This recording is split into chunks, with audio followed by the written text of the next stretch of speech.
này em ngồi cái tự nhiên nó chẳng sao cả. Đấy, này còn vậy nữa.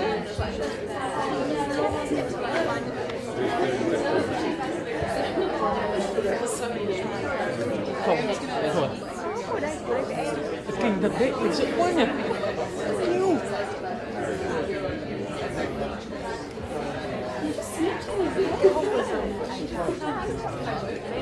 Cá độ bóng đá thì tóm lại ai là người được Hình như vẫn còn hôm chung kết đánh quả chót thì em thắng.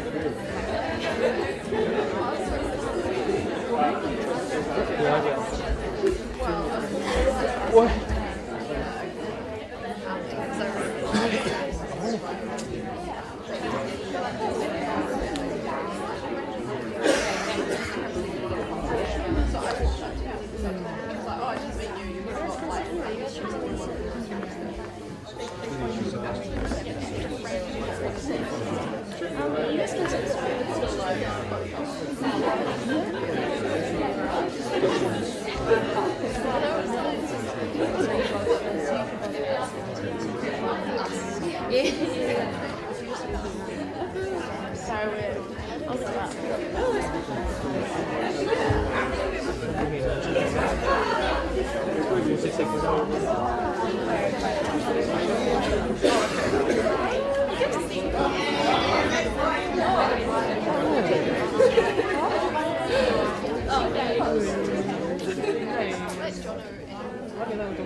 Thành không biết.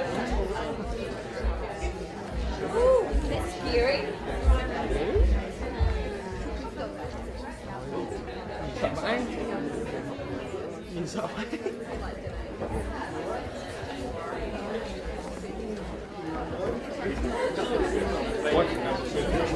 Cú keo chưa đấy? Cú keo chưa đấy? Cho được cú keo này không?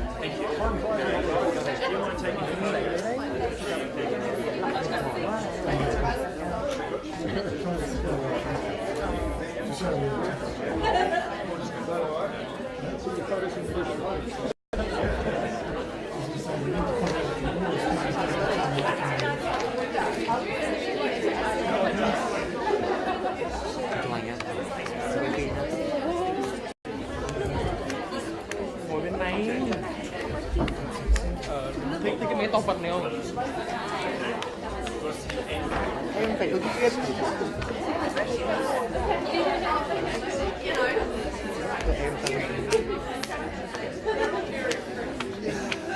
Đó là chị Trang chọn chỗ đầu tiên. Đấy. Bảo không quan sát địa hình địa giới gì cả. Em mặc quần đùi rất là dễ nhận ra đấy là em. Ông này là ông hỗn không? Ông này hỗn không?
two.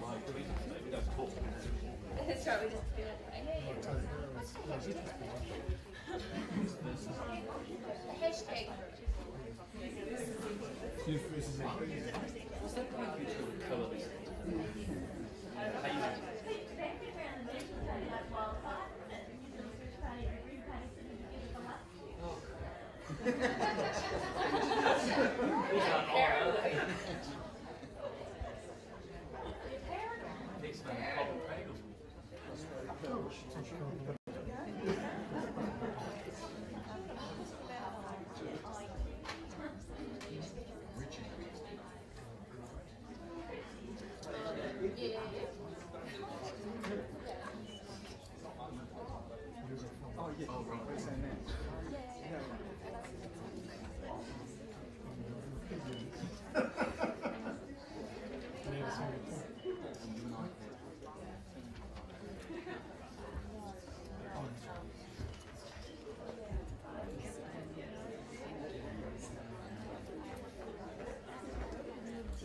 Có đâu, em cứ làm gì đâu. Cái vào trên chỗ thì không đâu.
My name is Dennis McKinlay. I'm the Director of UNICEF New Zealand.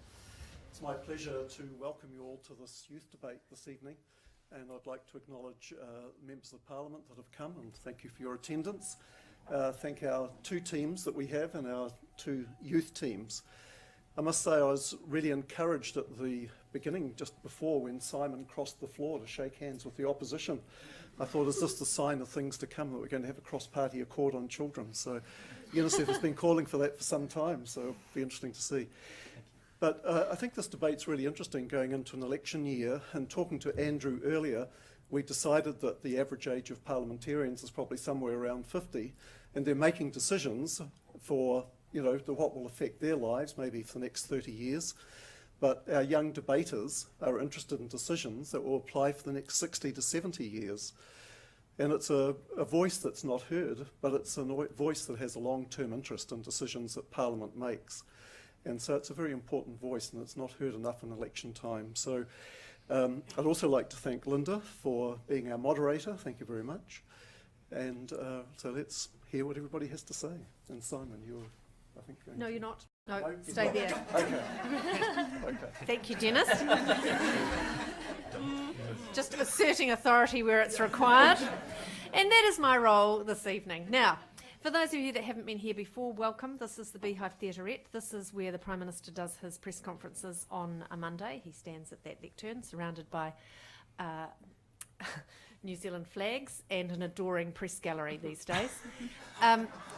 Now, you...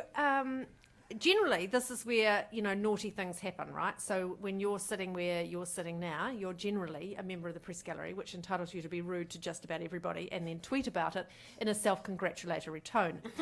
So you can tweet away as much as you like. So you can channel Paddy Gower in that respect, but that's where the similarity ends, okay? So the stars of tonight's show are very much on the stage rather than in the cheap seats down there, but we love it that you're here. We're very excited about it. So, thank you to Dennis for the introduction. This is kind of a version of speed dating in the debating form. So the speakers, we're going to have two debates. It's going to be over in a flash. It's going to be hugely informative and entertaining at the same time. The speakers have got a very limited time to speak. The first speaker on each team will have 4 minutes to speak, and only 4 minutes to speak. And the other speakers will have just 3 minutes each. So it's going to be fast and furious. It's not really a forum for interjections, but, you know, feel free to have the odd interjection if if something comes to mind. But please, for goodness sake, make it witty and short. And when you look in the debating chamber, there's not many people who fit that description. Short, yes, but there we are. Now, just a little bit of housekeeping. The House is sitting, of course. It's been a very, very successful government, and they've got so much to get through in this last week. So you might, from time to time, see lights flashing. I think you may see lights flashing. That means that the House has been called. Don't worry about it. It doesn't mean an emergency. You can just ignore it, which is what Winston Peters has been doing for about 255 years. If you need to go to the bathroom, and of course you can leave any time, they're just located through the double doors and just past security.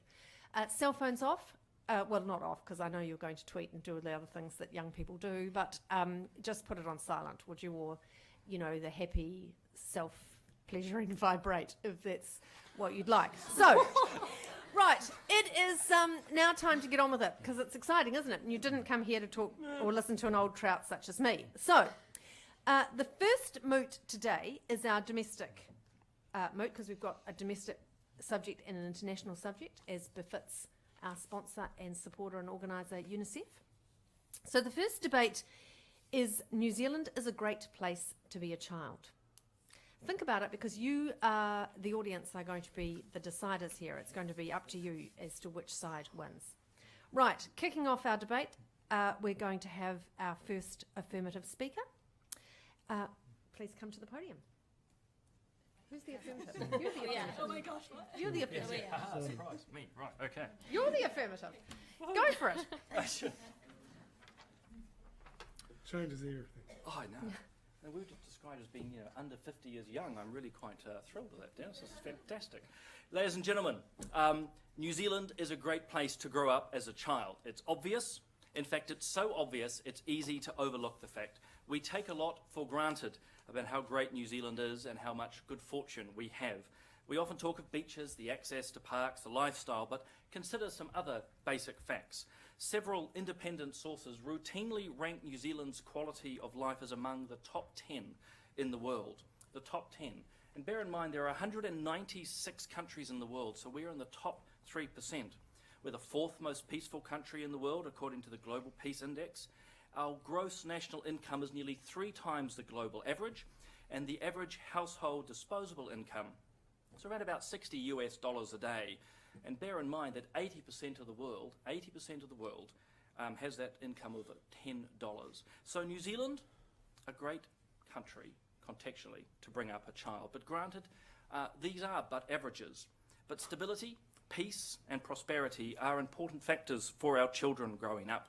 But they also provide us as a society with further tools to ensure our children grow up with every advantage possible. In fact, to target those who need extra help. Being the philosophical type, I need to mention Aristotle. He talks about human flourishing, or in the Greek, because it's a Greek lesson for today, eudaimonia. It's all about New Zealand children flourishing. And I think here in New Zealand, and this team with my colleagues will argue this, that we want our children to flourish and to reach their full potential. And I think our society here in New Zealand is a great place to live because we devote so many resources to helping our children. In fact, take just 2 examples: access to quality education and good health care. You see, in New Zealand, the principal activity for children, you could argue, is about gaining an education. And we spend about $12.5 billion a year on education. And you contrast that, in fact, to many parts of the world where a child doesn't even get a chance to have an education. We have the 5th highest rate of students going to secondary school, and 3/4 of Kiwi school leavers get NCEA Level 2, which for older people like me is Form 6 certificate. But turning to health, because I'm conscious of time, Madam Moderator, healthcare. $14.5 billion is spent by you as taxpayers each year on healthcare. New Zealand children can expect to live over a decade longer in the average life expectancy. About 81 is the average, granted for both genders, 81 years of age. Again, 10 years higher. And we have an infant mortality rate of 0.5%, and contrast that with the world average of 5%. So New Zealand is a great country to be a child. There's always more work to be done. I'm sure we're going to hear from the opposing team many negative stats and complaints that things aren't perfect. But we all know sitting here that there is no perfect place. There is no utopia. We can, though, aim for it as best we can, and we acknowledge that there are some countries in the world that will do better than New Zealand, but New Zealand does very well right across the board.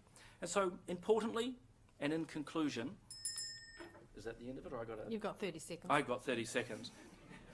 Right, and he's wasting it by pausing. The important thing is this is not just about what the government can do. We as a community do amazing things. There's over 27,000 charities in this country generating millions of dollars of income to actually help people in the community. Their care, their compassion and empathy is what also makes this country a great place to live in and a great place to raise our children. Ladies and gentlemen, this is not only a great place to grow up as a child, it's among the very best in the world.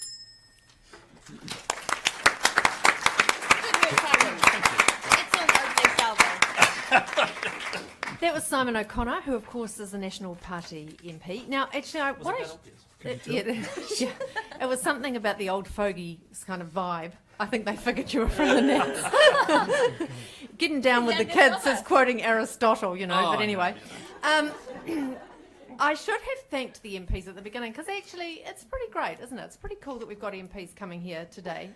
These guys are all busy at the moment, and there's something happening at the moment that's kind of taking up a lot of their energy, and I don't mean Parliament.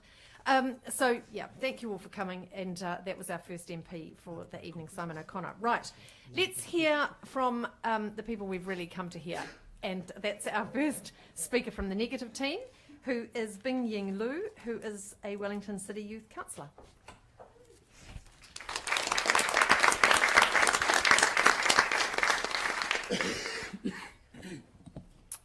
Hi everyone.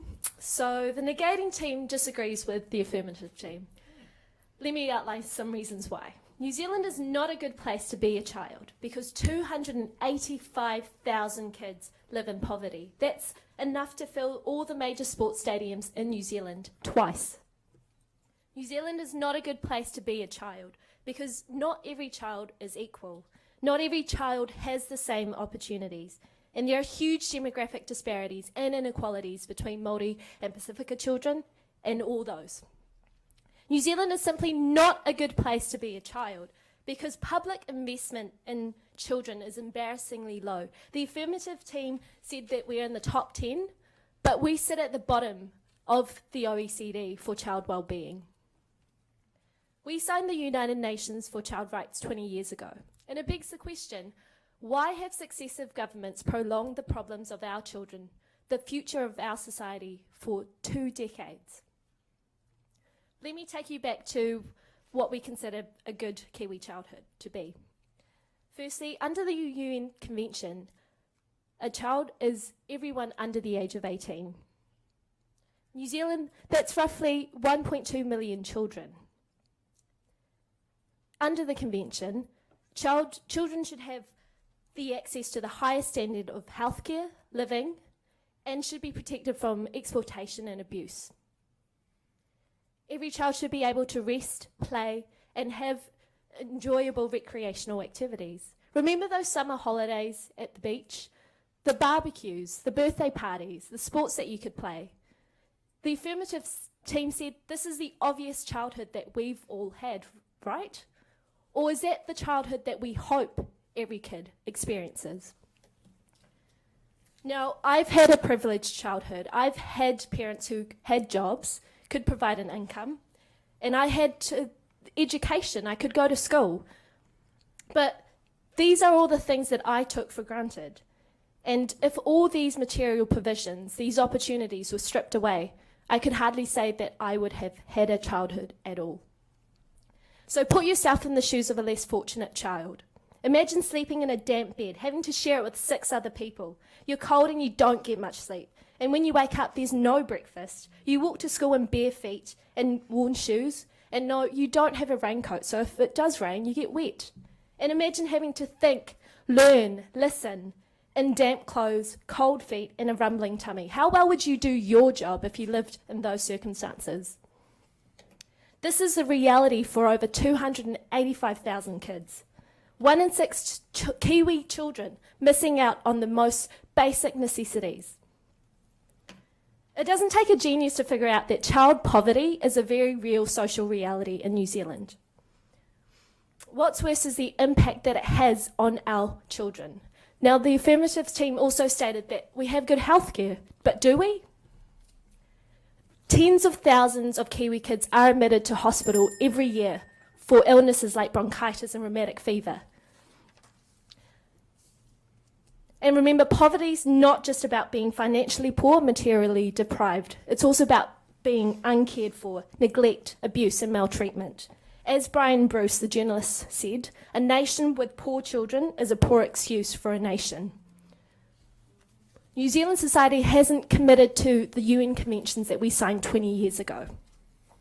For a country that prides itself for being not perfect but having a good place to live and be a child, it's time we actually walked the walk and made it a great place, not just a good place to be a child, and not just for some, but for every child. Thank you.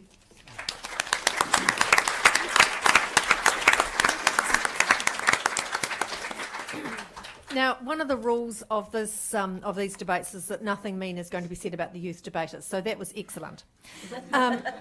And now it's time for our second affirmative speaker, and Andrew Little is from the Labour Party, and he's excited to be here because currently, looking at the polls, this is a bigger audience than Labour's getting nationwide. It's okay. It's okay. Well, welcome, Andrew. I'd like to say thank you, Linda. And I want to hasten to add that the order of the speakers on our side does not determine the outcome of the election. You make up your own minds and your own choice. Listen, I join with Simon, unusually, to say that New Zealand is a great place to be a child. We may not be perfect, and I think that's the essence of Simon's case. We may not be perfect, ladies and gentlemen, but we're pretty good. And as Simon said, our access to education, which means we have a high level of early childhood education participation, we have a high number of primary teachers to pupils, that is to say, a good ratio between them, so it's healthy and good, and we get a good education for our young, that we have a good education success rate. All these are good things in New Zealand and stand us well compared to other countries in the world. In terms of access to health, we are reducing the impact of child health diseases. We are making some good gains and some good ground in these areas.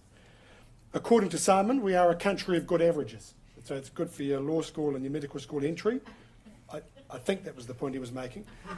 But I might also add that in a world gripped by war and conflict in many parts, we are an oasis of peace.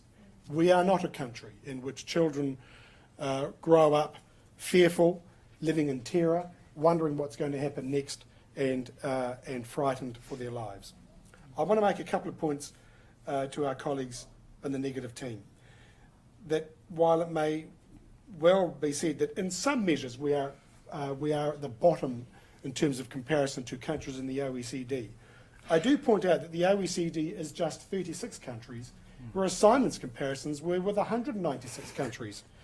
And I think we need to keep these things in perspective. So there. I think also we have, in terms of access to recreational spaces and recreational activity, we are a nation known for our openly free and accessible national parks, our reserves, our parks with playgrounds in them, beaches, and all the sort of things that Materia loves to talk about and celebrate.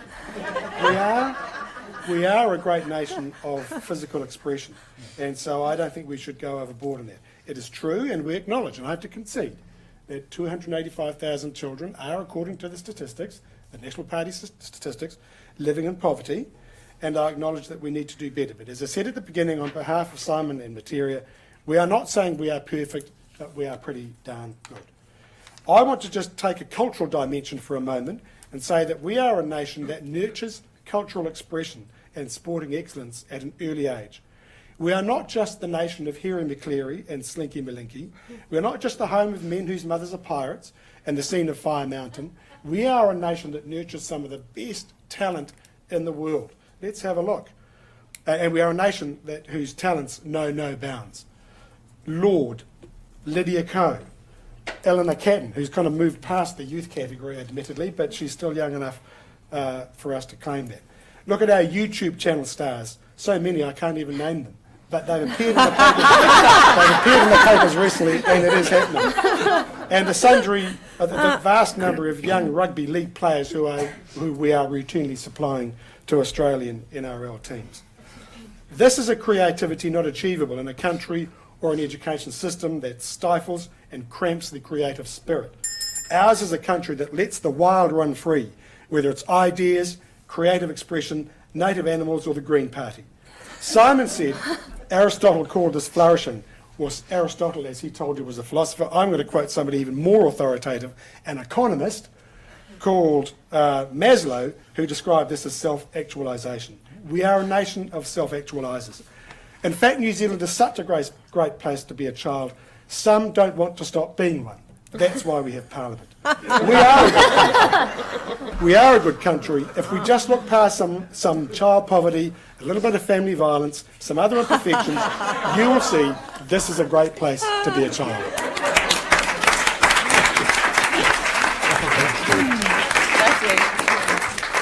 I doff my hat, actually. That was very elegantly done, given the moot and your party's policies. That was very elegant indeed. All right, time for our second negative speaker. The second speaker for the negative team is Ruby Sands, and Ruby is the UNICEF New Zealand Youth Ambassador.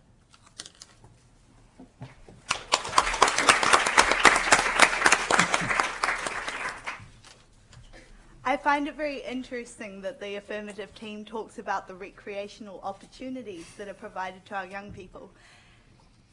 even just reading some of the reports that are coming out of the Children's Commissioner, that are coming out of Max Rashbrook's work, are saying that children are being denied access to music lessons, to sports. They don't have the uniform, they don't have the shoes, and they don't have the money to access after school games and Saturday netball because the prices are going up.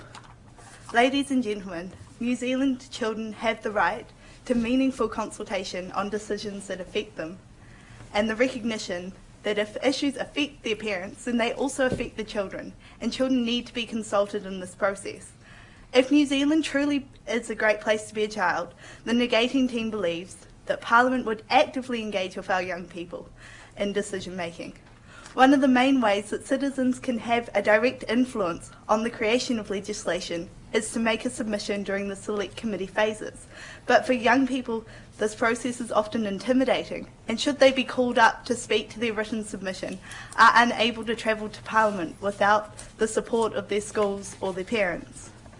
My second substantive point is to talk about the people in our society and the children who are not equal with other kids, and they're not born equal. So for our Maori and Pacifica children living in New Zealand, the odds aren't great. The odds are stacked against them. 1 in 3 Maori children and 1 in 3 Pacifica children are living in poverty, which is double the number of Pākehā children. And one of the key issues here is overcrowding, and this is a huge problem for Pacifica and Maori children. 43% of Pacifica people and 23% of Maori live in homes requiring an extra bedroom. So imagine being a child and sleeping in a living room or sharing bedrooms with adults. When interviewed, children living in these situations spoke about a lack of privacy, arguments and tensions which affect family relationships, and difficulty in doing their homework. Having your own bedroom or sharing your bedroom with one other sibling is a right that a lot of kids take for granted. And I really think that when we look at other indicators, if they could have this area to call their own, we would see improvements. And overcrowding also allows infections and illnesses to spread quickly through households, which means that these children are more susceptible to flus and colds. So 72% of all Pacific people live in the most deprived neighbourhoods in New Zealand. And schools in these deprived areas where these Pacifica students are attending school have huge difficulties attracting and retaining experienced teachers, low levels of attendance and high teacher burnout. The Negating team does not believe that our children are on an equal playing field, and we firmly believe that your location within New Zealand should not determine the quality of your education. And we hear it at university when students talk about entering into the higher schools or schools that are perceived to be better and using lower schools as a way of getting work experience before entering those higher decile schools. Maori and Pacific people are also more likely to be employed in shift work, which means that their children miss out on that quality family time either before or after work or after school, and miss out on the presence of their parents in their home, and are therefore more likely to be left unsupervised in the home. And the areas where the 72% of all Pacific peoples live is categorised by poor quality of housing, low decile schools, and high densities of alcohol stores, cheap takeaways, and are often located far away from the city centres. These places are categorically not good places to be children. And in the reports, they talk about how parks aren't safe to go to, how people sit in the parks and drink, and they don't feel safe accessing these areas. Thank you.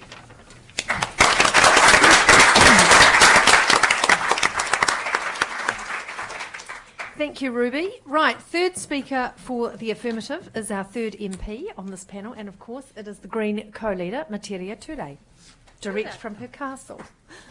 I am the princess. Kia ora koutou katoa. Is there any place better in the world to be a child than this place, Aotearoa?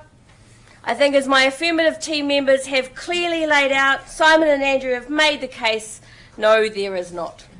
As Simon said, New Zealand children are all flourishing. They're all flourishing from the bluff to Cape Reinga. Their little pukus are all round and full with flourish as they sit all warm and safe and secure and flourishing inside their safe, warm, dry homes. Yes, folks, since we eliminated child poverty in this country, New Zealand is absolutely the best place in the world for a child. Imagine that. Every child in Aotearoa has enough to thrive. No child in New Zealand is hungry or cold or homeless, because we've made sure that every child has enough of what they need. No child in this country is punished if their parents don't have a job. No child is judged as unworthy of the same financial support as other children might get. There is no such thing in this country as the deserving and undeserving poor, I can tell you. Because we have worked out what it takes for children to thrive, and we make sure that they have enough. Because children are at the heart of all government decisions in this country. It's true. Trust me, I'm a politician. Just look at our rivers. Gone are those old polluted days. Now your kids and their kids can swim in our rivers and in our oceans knowing that the water is clean and pure. The rivers and beaches are clean enough to swim in. Even our water is flourishing. Look at the economy, boy, that's flourishing. It's really great for kids now. We've paid off all that debt we got into with giving tax cuts to the rich. Every growing up has a great job, and there's so many more mums and dads that can now choose to stay at home if they want to take care of their little ones. Our public education system is flourishing. Children are learning science and social studies and history and music and art, not just reading, writing and maths. Teachers are respected to get on with the job they're trained to do, being experts at teaching our kids. Every child is able to reach their potential in this great country, be included in our wonderful, inclusive and caring society, and contribute to all our well-being when they grow up. What a great place to be a child in the Aotearoa New Zealand that could be. Thank you.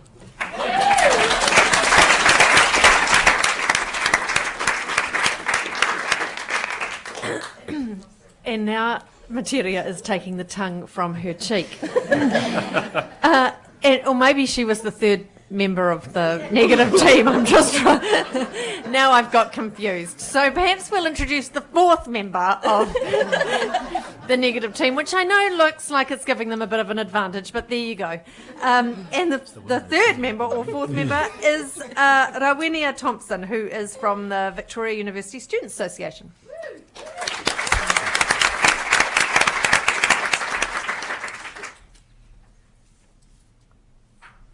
Kia ora for that, Materia. I'm really glad that you painted a stunning picture of the kind of New Zealand that we can have if we dedicate ourselves to eradicating child poverty. Unfortunately, the picture you painted is not the picture that we're living in at the moment. So the Affirming team has mentioned time and time again that New Zealand is a great place for New Zealanders to grow up, and it's a great place to be a child. I've heard terms like oasis and the perfect world, and I think that if we continually do this thing where we compare ourselves to the war-torn overseas nations, we're actually doing our children a gross disservice. We need to stop comparing ourselves to other countries and actually take a look at what we're doing here at home and think, what can we do better? Because we can sure do a damn sight more than we're doing right now. I think it was great that Simon touched on us being a country of averages, because a country of averages is at risk of ignoring those that are the worst off in our society. I could say I'm probably one of those people. I am a queer Māori woman who grew up in significant financial hardship. So let's just say I couldn't afford to go on golfing trips to Hawaii with my dad for a week, unfortunately. Kia ora. It's Māori Language Week as well, by the way. I hope everyone knows. So I think it was really poignant when Andrew was talking about YouTube stars and these great people that New Zealand has, and then went on to say, I can't actually name any of them, because I think it shows how out of touch our decision makers are with young people. I think it also he also went on to make a great comment about how Parliament can be like a group of young people, a group of children. I think that's really true, but I wish that Parliament had young people's interests at heart. I don't think it does, and I think that's something that everyone can agree on. In terms of decision making and government policy, as Matidia said, we could be a country that has children's interests at heart, and the government could make decisions where children are actually first and foremost in our minds.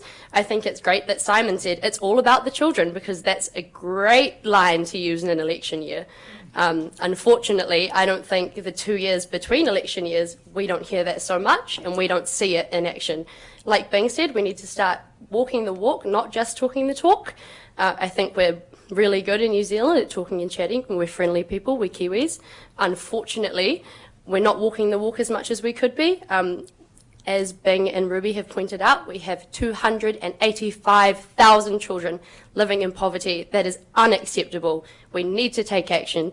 And until we do that, I don't think we can go on to say that New Zealand is this great, prosperous nation where children are allowed to flourish.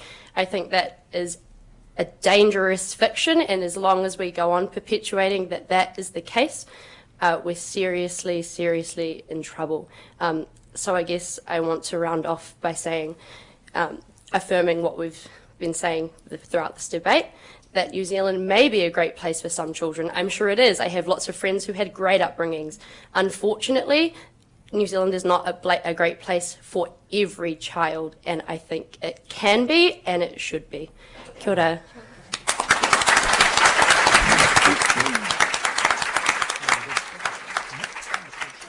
Kia ora. That was a very fierce way to end for the affirmative team. Right, now is this exciting part of the debate where you get to decide which side you think carried the day. So on your seats when you arrived, there were two little signs. One's got a Y on it, one's got an N on it.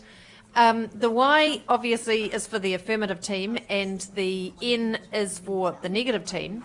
So I'm going to ask you who you think was the winner, and you're just to hold up one It's going to be us. card. We're going to win. We're totally going to win. You've confused Yeah, I know. We totally are. Yeah, I know. And that is the fantasy world in which politicians live. But so this is not like MMP. So there are not two votes, right? You just get the one vote here today. So you've just got to put up one of the cards, whether you think it is Y for the affirmative team or N for the negative team. Right. So that New Zealand is a great place to be a child. Who do you think carried the day? Oh, what? Oh, what? Not a single one. Blow me down with a feather. There is one vote. We got two. No, there's one vote for the affirmative side. A sympathy vote. That person is a paid-up member of one of the parties. But I'm kidding. No, we welcome dissent. Well, I'd like to congratulate our youth side.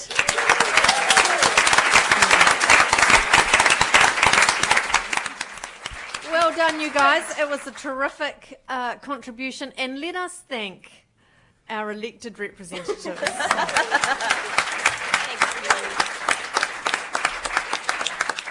Now, we're going to take a short break while we change the people on the stage, and we'd ask the debaters here if they could just hang around, because a little bit later in the evening we're going to ask everybody to come back on stage and take questions from the audience. So, just a little, you can get up, stretch, send those texts, whatever you want to do, and we will just rotate the debaters. We'll be back in 5. Thanks, guys. Yeah.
Maybe not enough sleep. My house was so cold when I got home last night. Well, I'm the only one at home, so you get. What have you done to me, Simon? How did you get me tied up in this karaoke thing?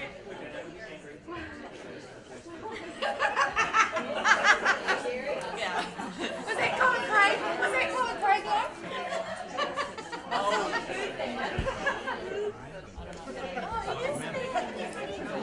I'm sorry. Nice class. Are we allowed to go out now for a cigarette? I'll see you're all weird. I'm not that. Oh, That I've got all my Mondays off from now on. So. I'm not mentioning Africa. Don't mind. I'm using exactly I'll that talk article. after if you like. Great.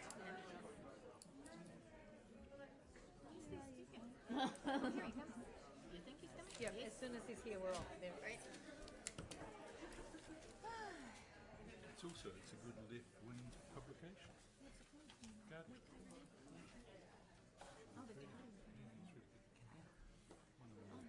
Okay, we're back and racing to the next moot. So the second debate of the evening, as I said at the beginning, this one's got an international flavour, and it's run in exactly the same way. So the first speakers on either side get a 4-minute slot, everybody else gets a 3-minute slot, and then you get to vote, which is the exciting bit. So the second moot for the evening is that aid is the best way to combat global poverty. So an interesting subject. Right, let's get it underway. The first speaker, and as you'll see, our youth debaters are going to be on the affirmative side this time round. So the first speaker for the affirmative is Kwan Nguyen, and he is from the Victoria International Development Society. Thank you for the introduction. So, kia ora tatou. I want to start with a saying, people matter. Because we believe that we go head on with global poverty by overseas aid and other methods. In 2013, New Zealand's ODA has reached 562 million New Zealand dollar, which equates to 0.26% of gross national income. People have been questioning, is it the best way to combat global poverty? We, affirmative team, still think it is the best thing to happen in getting rid of global poverty. Our team will position ourselves in these orders accordingly. Firstly, I will speak about the definition of overseas aid, how to measure an effective aid and its benefits. Secondly, Holly, my lovely teammate, can further my point by comparing aid to other methods. And thirdly, Victoria, another lovely teammate of mine, will reflect on the most issues of the debate. Overseas aid is the sum of funds and resources provided by a government and different non-governmental organizations, like UNICEF New Zealand, to transfer to a developing country. This includes ODA as well as funds raised by the organizations. We have 5 types of aid. We have emergency or short-term aid, which is needed after sudden disaster, such as 2000 Mozambique floods or 2004 Asian tsunami. We have conditional or timed aid, when one country donates money or resources to another, but with condition attached. We have charitable aid, which is funded by donation from the public through organizations such as Oxfam. We have long-term or development aid, which involves providing local communities with education and skills for sustainable development. We have multilateral aid, which is given through international organizations such as the World Bank, rather than by one specific country. So how can we measure the effectiveness of aid? We chose Millennium Development Goals, MDGs, which varies from eradicate extreme poverty and hunger, achieve universal primary education, promote gender equality, and empower women. reduce child mortality, improve maternal health, combat HIV/AIDS, malaria, and other diseases, to ensure environmental sustainability. So based on that scale, so far, there have been huge gains in the last 2 decades in reducing poverty. Much of the progress towards achieving the MDGs could not have happened without international goodwill in the form of aid. Overseas aid had provided many of the resources needed to make substantial progress towards achieving several of the MDGs. The number of under 5 deaths had declined from 12.4 million in 1990 to 6.6 million in 2012. The number of people living on less than $1.25 a day fell from 47% in 1990 to 22% in 2010. There was also improvement in gaining access to improved drinking water sources, which now more than 2.1 billion people can use. In 2012, 9.7 million people were receiving antiretroviral therapy for HIV.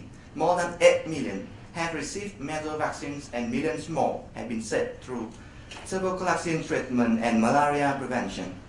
All of these achievements require money and other resources, much of which has come from overseas aid. And with that conclusion, I rest my case. Thank you.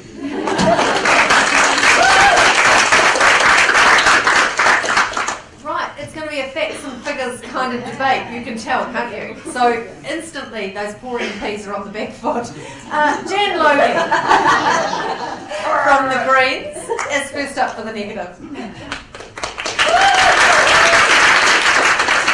The idea that aid is the best way to combat global poverty is a reductionist idea that takes no account of the complexity of our world. Tonight, John Hayes, Tracy Martin and I will conclusively put that tired myth out of circulation through the power of our reasoning and sheer weight of evidence. I will offer a radical post-colonial environmental perspective. Tracy will provide a uniquely New Zealand first perspective, proposing a focus on reverse migration. Got to interrupt and say that everything New Zealand says is uniquely New Zealand. It's not coming on my time. And John Hayes will put the nail in the coffin of the moot with a right-wing conservative perspective completely at odds with my own. This is not contradictory, might I say. It is proof that no matter what paradigm you're operating in, we are right. Unlike the affirmative, who seem to think that the number of types of aid we have is proof of purchase, that the more we have, the better it is, I think is just proof that how wrong it is. If you can't have one thing to sort it out, it's not going to work. And conveniently forgot to mention that the Millennium Development Goals, in terms of poverty reduction, only had regional impact, and actually there was an increase in relative poverty over the same time period. Selected data. But anyway, on to my point. To start our case, I will make 3 points tonight. You've got aid. 30 seconds. Oh no, come on. It's used to hide exploitation. It can't compensate for the harm of free trade, and it will not stop the poverty currently being created by climate change. Last week we saw, no, actually I'm just going to talk about climate change, because I'm that we're seeing it in Africa and Pacific have not contributed to the emissions, and they are not contributing to them now, and yet they are going to be hit hardest by climate change. 70% of Africa's population is dependent on agriculture that will be wiped out by climate change, and we know entire Pacific countries will be put underwater by climate change. Aid is going to do nothing to reduce those emissions. And as long as we continue the myth that aid is the best way to address global poverty, we whitewash the history of human, environmental and economic exploitation and savagery that started with slavery and colonisation and continues today through corporate and political exploitation and destruction. My God, aid is decidedly not the best way to combat global poverty.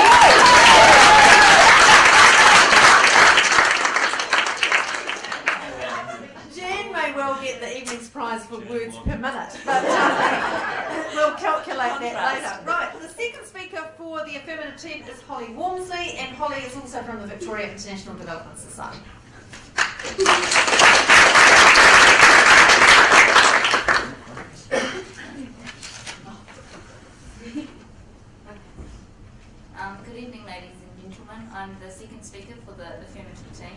The first speaker for the opposing team said that climate change isn't going to be helped by aid. I think climate change is pretty inevitable, and so we're kind of it's a happening thing. So give up now, although stop distracting me. So although you say that aid won't help, what else will help them when they have nothing left to trade? They need aid at the moment. So the first speaker from our team stated the different kinds of aid and how we can measure and how it is working compared to the Millennium Development Goals. Throughout my debate, I'll verify why aid is the best way to combat global poverty by eliminating other methods of international development as the most effective. So my first point is that aid is more effective than trade. The reasoning for this is in many developing countries, trade is based on the agricultural industry. This means workers are dependent on proceeds from crops that are weather dependent but can't afford insurance. Agricultural-based trade is highly competitive with large fluctuations, and to reach competitive prices, employers promote poor working conditions, unfair wages, unreasonable hours and child labour. So by trading with these companies who engage in these practices, we're actually endorsing the continuing poverty cycle. Aid before trade is necessary, particularly after large natural disasters, to provide food and shelter, preventing immediate poverty while rebuilding infrastructure to recreate an environment to trade from. My second point is that aid is more effective than government policies. The biggest problem with governments in developing countries is not that they don't have the laws but to protect the vulnerable, but that they don't police them. Transparency International examined school management in 7 African countries where it was reported that they were being made to pay registration fees even though primary schools are legally free. Human trafficking is another very large contributor to global poverty. Police often contribute to the problem, forming a protective bond with traffickers, and will take girls back to brothels when they come seeking help, despite laws such as Thailand's 2008, come on, Anti-Trafficking in Persons Act, which prohibits all forms of trafficking and prescribes penalties from 4 to 10 years imprisonment. In conclusion, my team is clearly right in saying aid is the best way to combat global poverty because unlike trade, aid provides money where it's needed, working from the bottom up, not from the top down. Aid before trade helps citizens avoid loan sharks by providing microfinance solutions, rebuilds good working conditions after natural disasters, and avoids poverty traps enforced by employers who promote poor working conditions, unfair wages, unreasonable hours and child labour. Unlike corrupt government, aid seeks to protect the victims instead of the perpetrators, particularly involving human trafficking by providing escape from forced sex trade. It also provides free education and skills training for people hoping to escape poverty.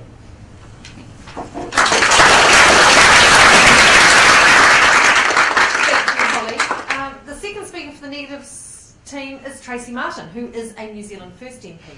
I know, a lot of you thought it was just Winston Peters. Fess up. Well, Exhibit A. Kia ora. They have an overseas trade policy. We do. Thank you. I can talk to you about that later. But and she will. He tangata. You have heard from the opposing team that it is money that makes the world go round. That is what they would have you believe. That it is money that is the answer to everything. And the saying that I just put forward is no, it is people that makes the world go round. So from the affirmatives, the negatives perspective, just not sure what side of that fence I was on for a minute. I'm back. So from the negatives perspective, aid is not the best way to combat global poverty. From our perspective, it is about the relationship between nations. It is the trading of skills that will actually combat global poverty. And here is where the New Zealand First perspective comes in. What we're talking about here is reverse migration. What we're talking about here is exporting skilled workers. I was able to recently be in Myanmar, where the government of Myanmar asked for our assistance, asked for our nation's assistance, but they didn't ask for cash.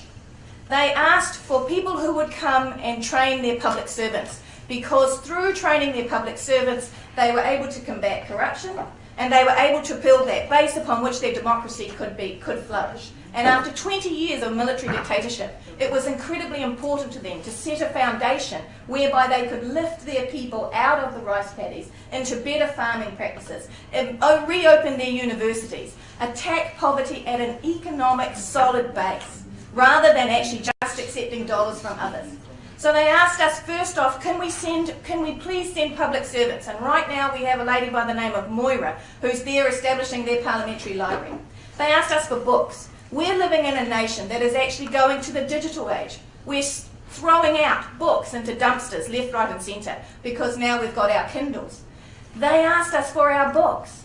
Daw Song Suu Kyi had started the first mobile library inside her electorate. Imagine that there would be a small library inside every village inside Myanmar. And you might say, but they don't speak English. The language of instruction in Myanmar is going to be from the cradle to the grave in English. That's a decision that their government has made so that they can participate on the world stage. So I just reiterate again, money is not everything. It is about the people. It is about the relationship between our nation, any OECD or westernised nation that has the capacity to send our people there, to assist their people there, to lift themselves up to the places that they want to be, that they look to us for the leadership for. Money does not solve global poverty.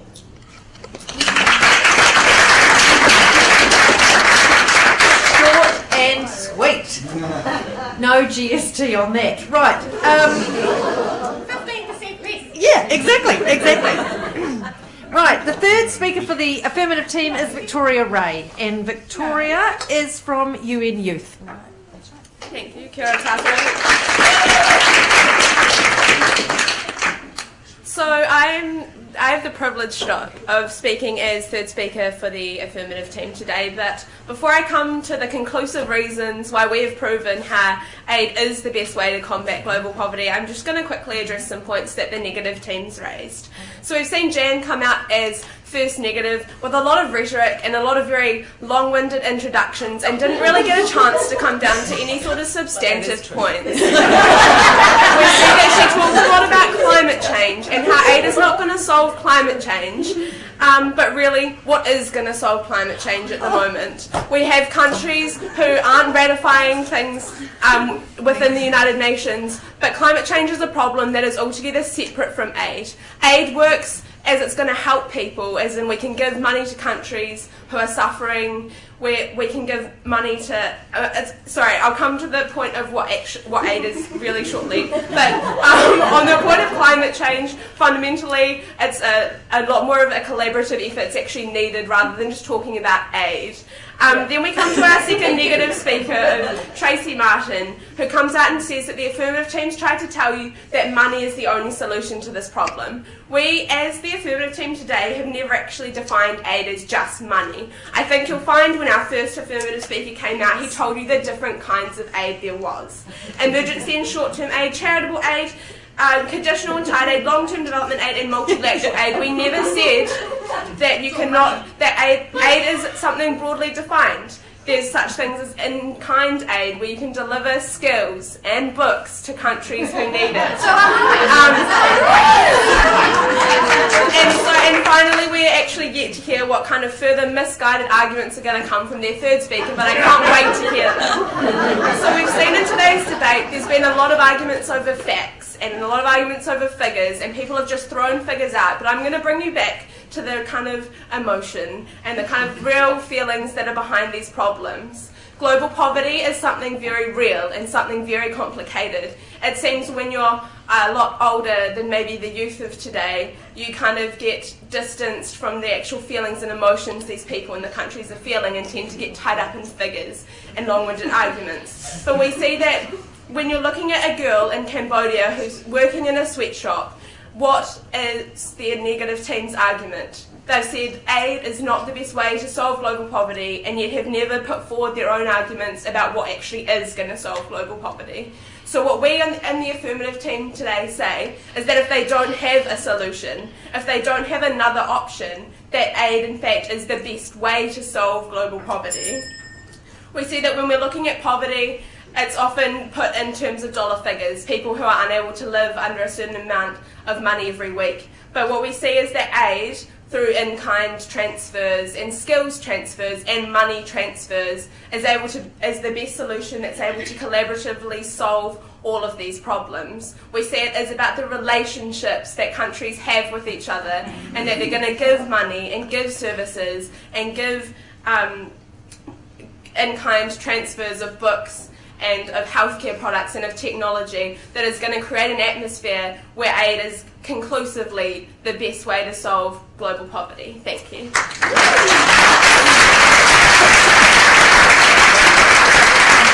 Holly. She looked so polite, didn't she? That was a slap down. Right, so to try and recover some ground, the third speaker for the negative team is National MP John Hayes. Good evening. Aid is the best way to combat global poverty, and with great respect, a bit of grey hair gives you some experience. Keep in mind the motto of the New York Yacht Club: youth and enthusiasm will always be outwitted by old age and treachery. And that's why in the 1970s I started work before you guys were even thought of, and we had a Prime Minister called Norman Kirk. He is the only man in this country, the only leader of this country, that has taken our aid to 0.53 of 1% of GNI. And I believed in that man, and I got involved in our aid program. And yes, we didn't just send money. We sent aircraft from made in Hamilton across to Bangladesh, and we proceeded to spray the rice paddies. Do you know what we did? We bucketed up their protein supply because we killed all the fish in the paddies. So that's why that didn't work. And then I believed, we had a lot of, before you were born, pedal drills. Cam Calder over there knows about them. The old thing that you go to the murder house and they wound them up and it hurt like hell, and the kids just cried, but don't worry about it. We sent them to Sri Lanka, and we were setting up a dentist training school to improve the lot of the young people. What happened? I happened to go there 4 years later as working in our High Commission in Singapore, and all the stuff was sitting rusting on the end of the wharf.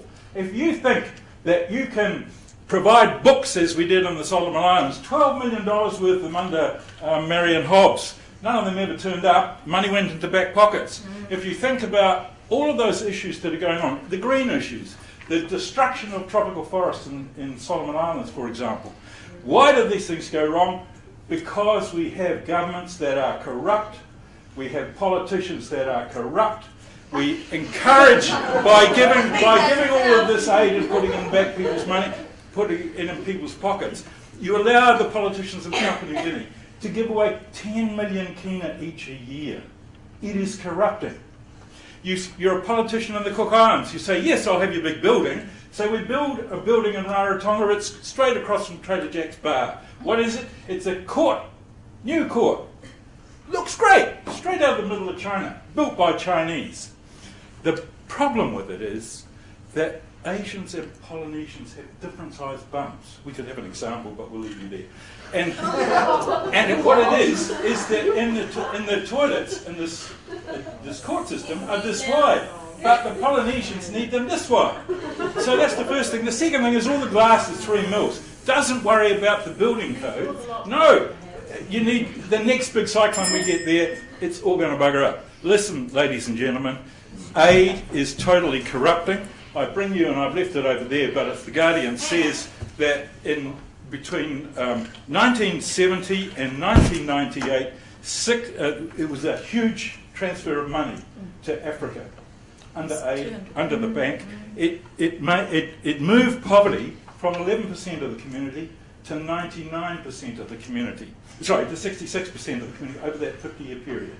And why? Because aid is corrupting. It doesn't matter how you do it. What you've got to do is you've got to free up things, give people a fair set of rules for everybody to work under in the same way, free up trade, because it's trade, as China has demonstrated, lifts billions of people out of poverty, and you release entrepreneurship of communities. That is really important. That's why your assertions are wrong.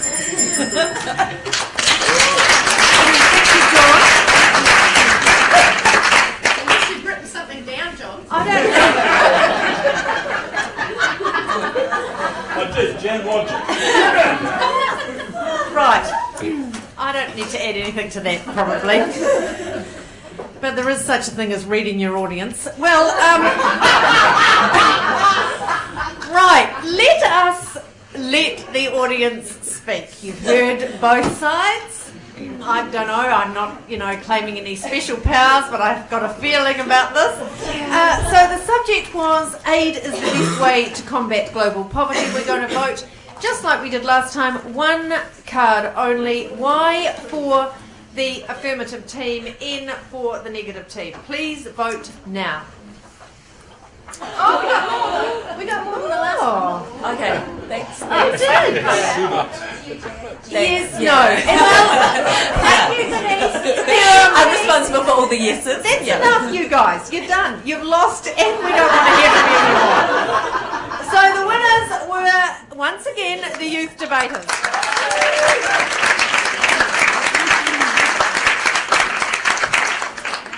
Now, before we do anything else, I want to again thank our MPs for giving up their time and participating today, because that's really appreciated. And I would like to invite the other debaters to the stage. It's going to be a bit of a crowd in, but that's okay. And we'll take some questions from the audience, and I think we've got some questions via social media, and everyone can have a chance.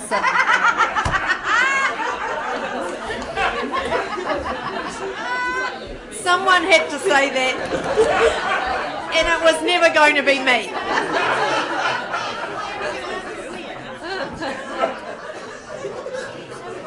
Okay, so it's cosy. We'll accommodate. We'll be fair with the microphones. It's kind of all in together now. Questions from the audience. Has anyone got a... Settle down. See how quiet. Look, ready, prepared. Exactly. That's right. Cooperative, eager, polite. Yeah, and then we have the MPs. Right. Questions from the floor. Has anyone got a question? Yes. I'm going to put my specs on for this. Yes. Hi, there's a microphone. I'm Montero from California. There's a microphone, my darling. Yep, off you go. Hi. Am I on? Yes, you are. My name is Maria Montero. I'm from California, New Zealand resident, but from California originally, where we have the highest child poverty rate in the richest country in the world. 25% of the children in California live below the poverty line. And I just wanted to know how in New Zealand poverty is quantified, right? So I mean, how much, so like in how much money does a family have to make in order to be considered poor? How do we define the poverty, and where do we set the poverty line? Well, let's give the first opportunity for an answer from one of the government MPs, because they kind of set the rules at the moment. So John or Simon, who wants to take that on board?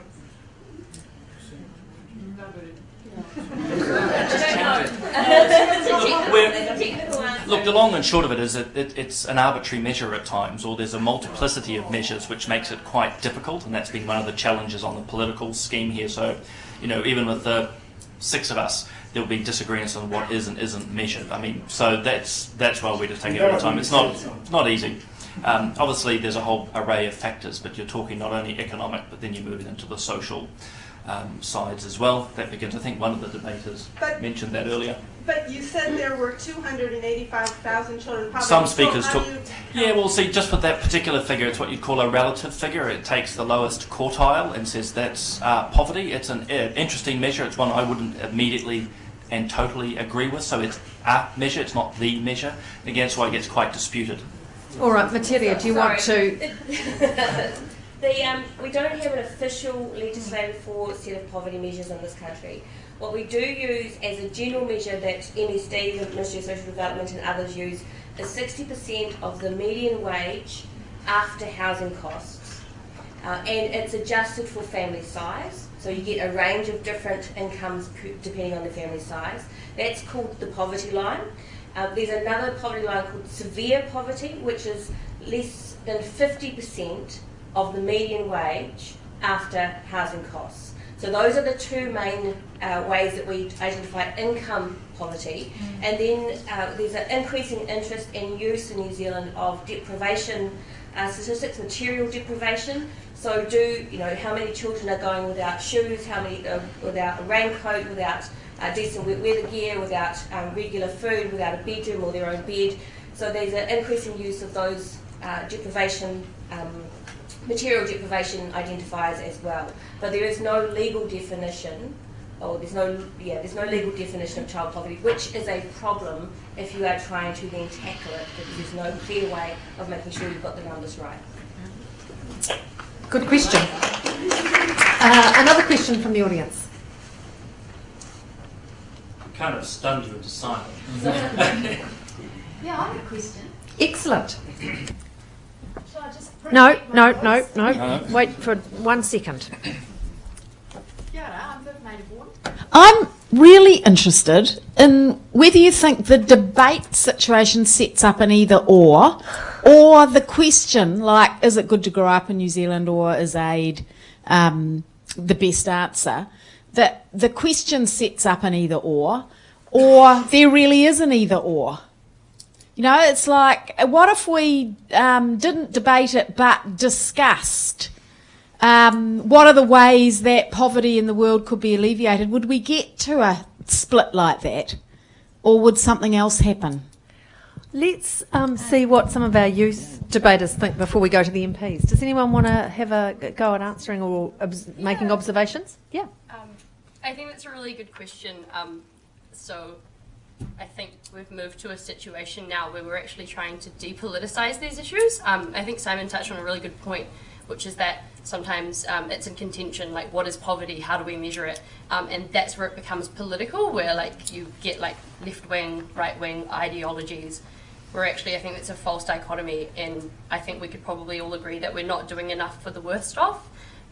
So I think what you're saying is that actually we should be having constructive conversations, taking the politics out of it, depoliticizing the issue, and say, how do we, from our different sides of the political divide, come together and form a cross-party sort of a working group or something and work together to fix these issues? And I'd be really keen to see that.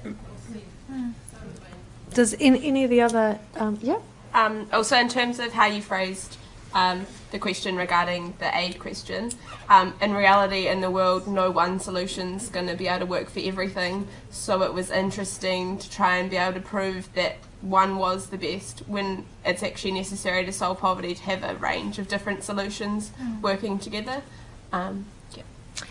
over to the MPs on that. I mean, why do you think it is so hard for there to be a kind of cross-party agreement on some of these issues? And actually there's not. It's not that hard.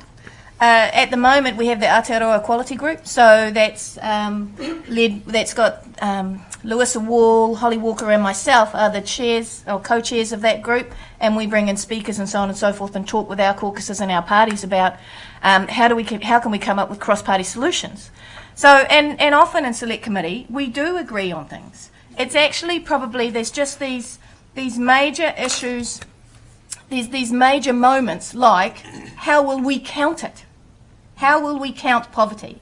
And then the only other thing I would say is that the country and the voters need to allow us and accept when we work together that that's not us giving in. Because actually there is a certain echelon out among the public who don't want us to agree. So, we work together on lots of things. It's just every now and then we run up against a massive one, and the massive one at the moment is, should we count poverty or should we not? And if we are, what will we use? That's my answer. And I think, as I disagree with those who say you can depoliticise these questions. Yes, we can have discussions, and we can reach a point of consensus. Ultimately, what these things come down to is the distribution of wealth, and ultimately the distribution of power. And as we know, whether democratic systems or not, power is not easily relinquished, and wealth is not easily redistributed. And the truth is, when we are the very question about will we actually even measure poverty? Can we get a consensus on the measure of poverty? That's a fundamentally political question. There are going to be disagreements. And in a democratic system, it's about finding the decision makers who will make those decisions, and whether or not those decisions will lead to a fairer distribution of the nation's wealth. Those are fundamentally political questions, and you cannot depoliticise them. So that's fine, but you can all work together. And if you look in the Foreign Affairs space, where our Foreign Affairs Select Committee, not this government, the previous one, the government didn't have a majority in it at all. We had to work together, and what we try to do is to leave the political baggage, Andrew's stuff, at the border, and across the border we try to work as New Zealand Inc. And I think it's right. One of the young people were talking about. There is actually no one answer. There's a whole lot of variety of things that you can try, and you do have to try them because you never know what outcome you're going to get from a particular policy decision. But in the aid area, it's really fundamentally difficult to deal with bad government. Is there something different, though, about social policy as opposed to foreign? I mean, in the sense that the area you're talking about where you get this bipartisanship from time to time in the foreign affairs portfolio, there's a sort of New Zealand Inc. Framework around that anyway. And there's always a sense that, you know, if between governments, foreign ministers are going to represent New Zealand, whatever stripe they are, and it's going to be the New Zealand badge they take out. It's not going to be the National Party rosette or the Labour Party rosette or the Green Party rosette or whatever. It's different in social policy, isn't it? Jan? I would just say, just a point that I think there's a difference, but actually there isn't. Not all of us buy into the New Zealand Inc. I personally find the concept of considering our citizenship as an incorporation offensive.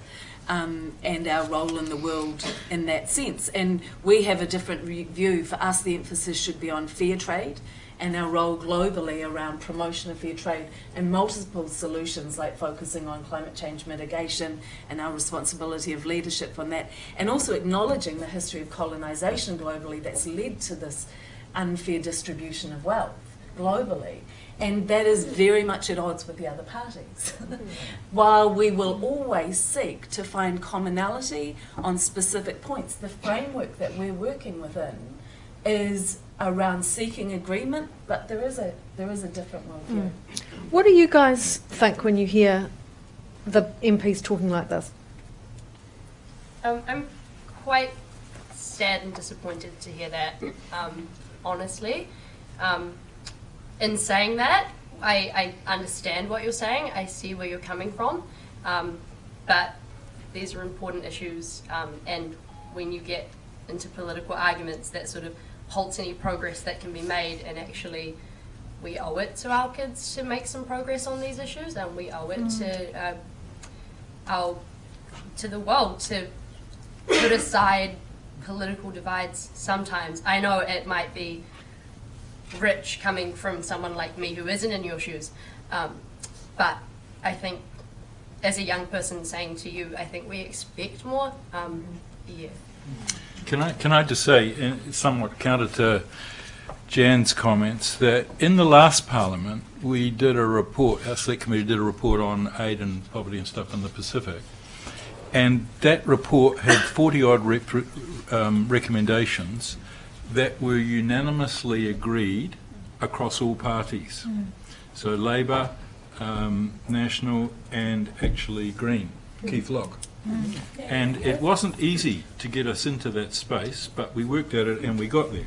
So I don't quite share Jan's view of life, and there's the example on the table. And I think still seek agreement. Sorry, And I think what I find that disappointing too. I mean, I think Jan's great. Don't get me wrong, but I find it. Jan is great. I find it disappointing that we keep looking for who to blame. Whereas actually, let's just focus on the issue now. Let's stop talking about in this context. Let's stop talking about who did what, and let's just say this is the problem on the table, and let's come up with a solution across it. You know.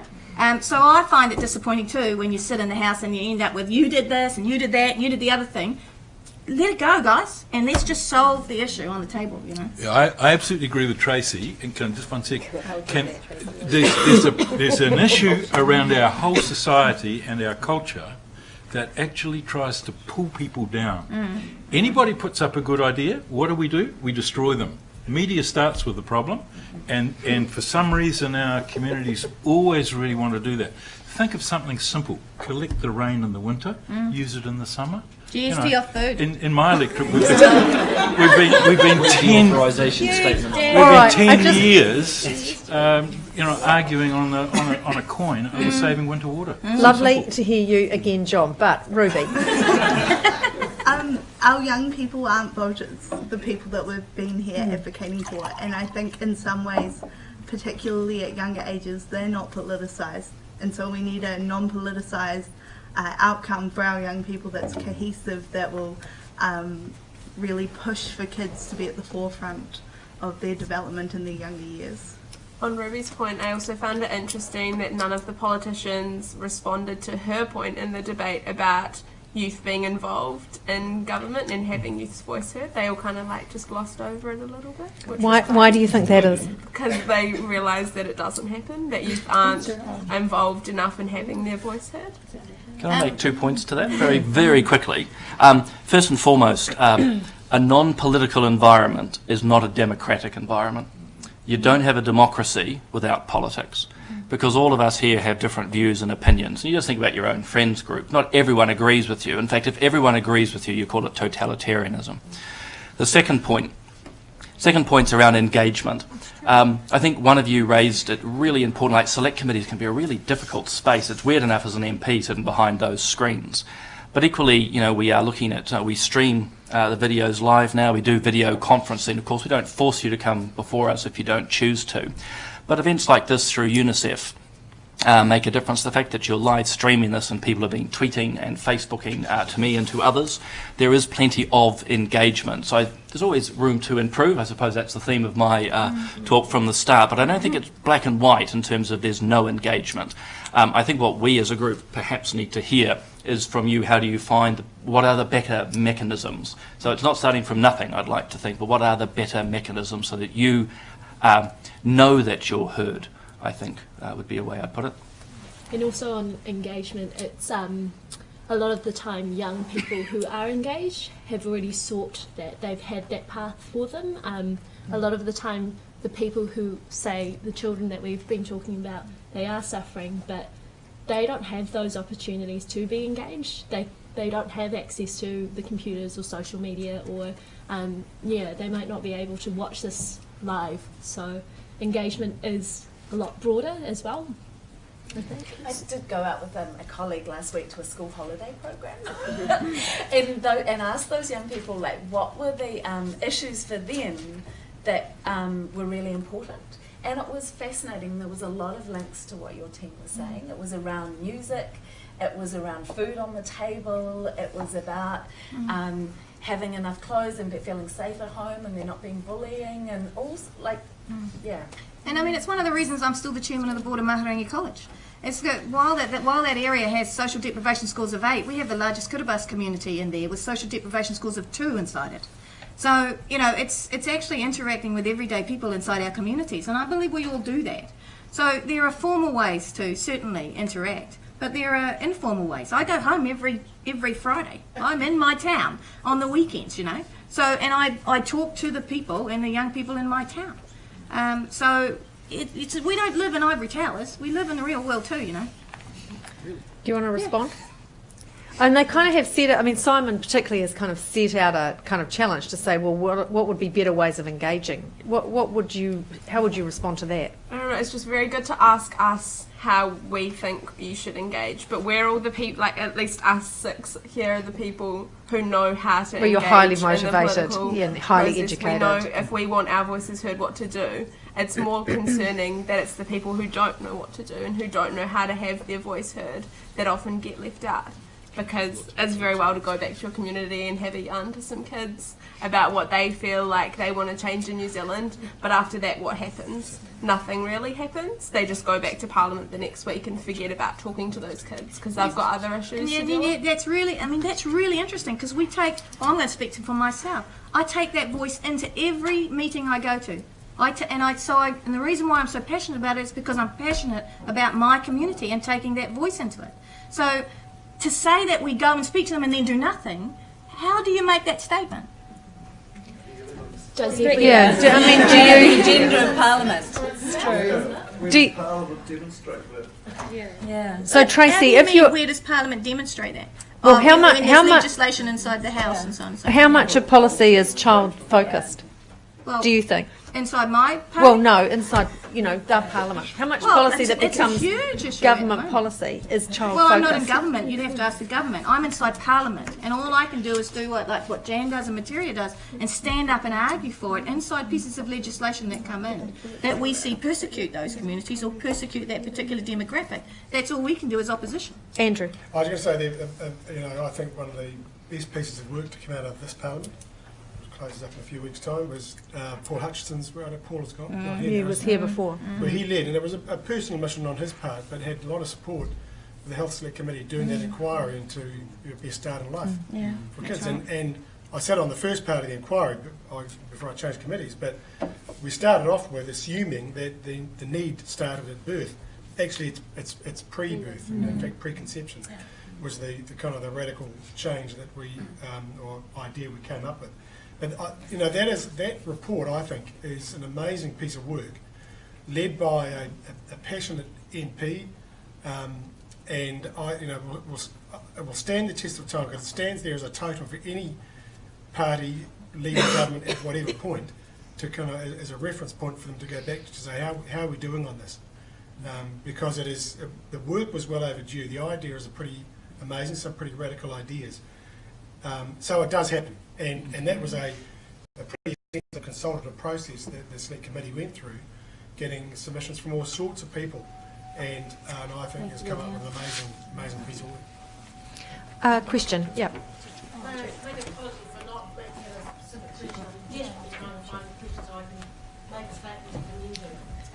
So I'm Paula Spurden, I'm on the board of UNICEF, and I also look after the quit line for New Zealand in my day job.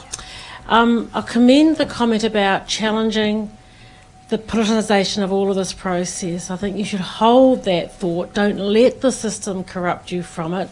In the end, you have to challenge the system to keep it honest and keep it true.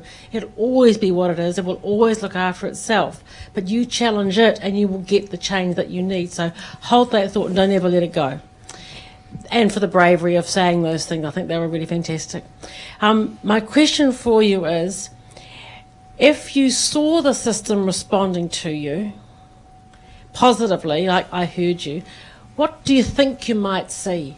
I ask you to look behind you, the UNICEF boards, that is a democracy doing something that isn't political right around the world. So that's what this is all about. So how do you get change without being caught in politics? What would you see? Is there one thing that might make you believe that you'd made a difference or that they'd heard you? Who'd like to answer that? Hard one, isn't it?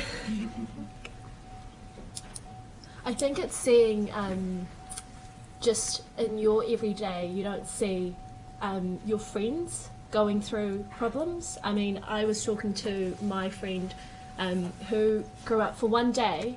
Friends kept coming to her saying, my uncle's been abusing me, or I've been living in this situation and this is what my life right now. But having to deal with that as a year 9, that's pretty hard. So I think it's also being exposed to the various opportunities that other kids have. So like, I think Tracy was She's had to go into back to saying the that house. she goes into her communities and talks to her children, the children of her communities, but does every single MP do that?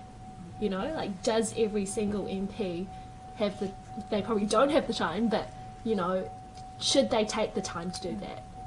Well, when you say they don't have the time, I mean, that's how an MP spends their time in their constituency, or if you're a list MP in the area that you're allotted, is entirely up to that MP. And I mean, what we know is that, and you can confirm this, I mean, if it was a Chambers of Commerce event that you were invited to, would you go to it in your electorate? Generally, yeah. So I mean, that you make that they make that a priority. Well, yeah, that's right. We go to things we're invited to, but we do make the effort. I mean, Tracy's one, and we do it in our own ways. I think the issue I've got is about the nature of politics. Politics is about who holds the power. Who holds the power to make the decisions about who gets what resources. That is what it's all about. So the politics of that we are engaged in every day is very real when there is very, very different, radically different views about who should be holding the power and who should be making the decisions about the resources going to whom. That is what we do. That's the nature of our job, and it plays out in people's lives. I mean, we take that. The decisions we make every day affect every child every day. I mean, we take that responsibility seriously. So while there's a sense of like politics is bad because there's argument, actually politics is all about regaining control and over the decision making. So we do have an obligation to be looking at reformation of the system to make sure that those who are affected, well, the Greens' view is those who are affected by decisions are the ones who should be making the decisions. I mean, but we are in a particular kind of system of politics that makes that very difficult, as much as we might try to make it happen. So there's lots of options for how we could reform the way that politics is done so that it is genuinely democratic and genuinely participatory, because that's the problem. People who are affected by the decisions have no capacity to engage in making them, and you should be. That's the great challenge, I think, for New Zealand politics. Can I just add, in coming back into what you're saying, this is top of my head, but I reckon somewhere between 30 and 45% of our work as politicians is in the space of dealing with the allocation of resources in the community that affect young people. Because if you add up the health vote, the education vote, and a good bit of the social welfare vote for starters, that's the bulk of where the money's spent. Transport. I mean, you're not just talking about social policy here. We're talking about every decision that is made by a government has an effect on a child.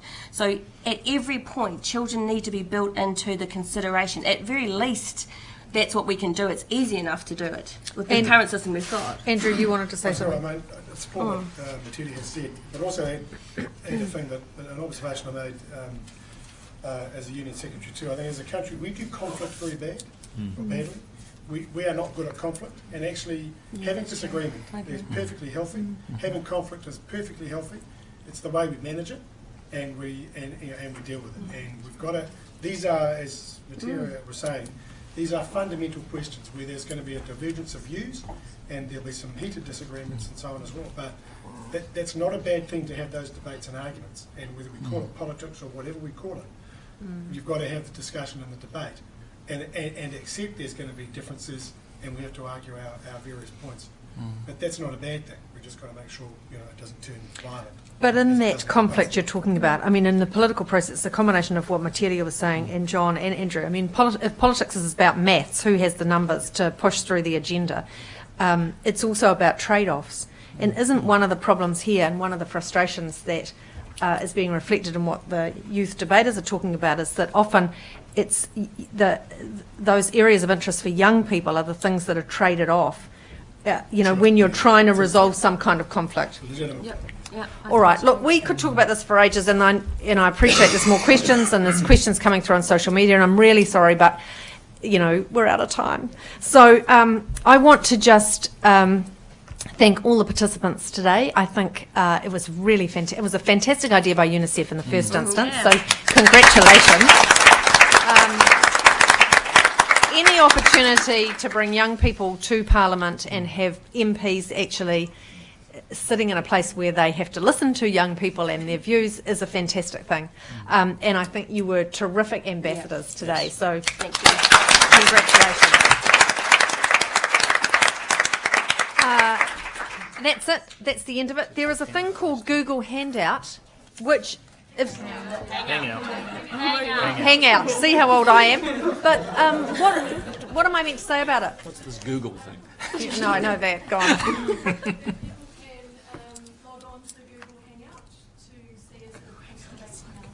There we go. Fabulous. There we go. All the details are on the UNICEF Twitter feed, UNICEF New Zealand Twitter feed. Go there and have a look and see what everyone else has to say. Thank you for your attention, and have an evening, or have a great evening. Thank you very much. Thank you very much.